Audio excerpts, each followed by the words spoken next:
Guys उम्मीद है कि आप सब खैरियत से होंगे। गाइज़ आज का टॉपिक हमारा बहुत ज़्यादा इम्पोर्टेंट है,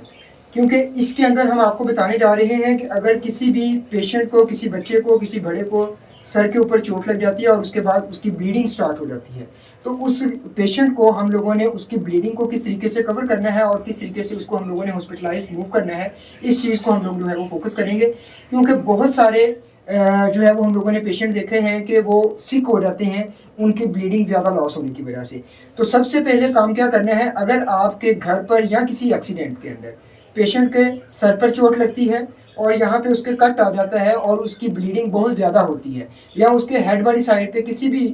पार्ट के ऊपर उसके चोट लगती है, तो हम लोगों ने सबसे पहले उसकी ब्लीडिंग को स्टॉप करना है और उसके बाद हम लोगों ने उसको जो है वो हॉस्पिटलाइज मूव करना है। अब हम लोगों ने उस चीज़ की आज ड्रेसिंग देखेंगे कि हम लोग उसकी जो है वो ब्लीडिंग को स्टॉप करने के लिए प्रेशर ड्रेसिंग को जो है वो हम लोग किस तरह करते हैं, उस चीज़ को आज हम लोग फॉलो करेंगे और उम्मीद है कि आपको हमारी ये वीडियो पसंद आएगी। तो सबसे पहले आपके पास कोई भी एक गाज पीस का पैकेट होना चाहिए। अगर गाज पीस का पैकेट नहीं है तो आपके पास कोई कपड़ा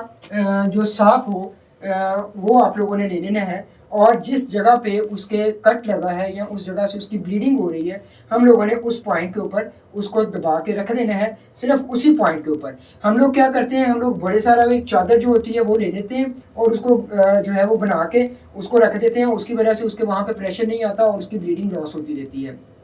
तो हमारा काम सबसे पहले ये होता है कि हम लोगों ने उसकी ब्लीडिंग को स्टॉप करना है, और जब तक वो पेशेंट हॉस्पिटलाइज जाता है और उसकी ब्लीडिंग इतनी हो चुकी हुई होती है कि वो शॉक में चला जाता है, तो सबसे पहले आप लोगों ने जितना कट है उस हिसाब से आप लोग अपने घास पीस का एक पीस ले लेंगे और उसके बाद उस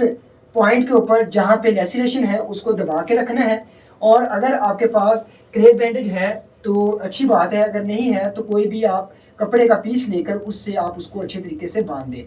और उसके बाद उसको हॉस्पिटलाइज मूव करें। अब हमारे पास क्रेप बैंडेज है तो हम लोगों ने क्या करना है, हम लोगों ने इस तरीके से क्रेप बैंडेज को रखेंगे उसकी आइज़ को बचाते हुए। पेशेंट की हम लोग उसको यहाँ से इसी तरह इसको घुमाते जाएंगे और उसको थोड़ा सा प्रेशर बैंडेज के साथ करना है ताकि ब्लीडिंग जो है उसकी ज़्यादा ना हो जाए। और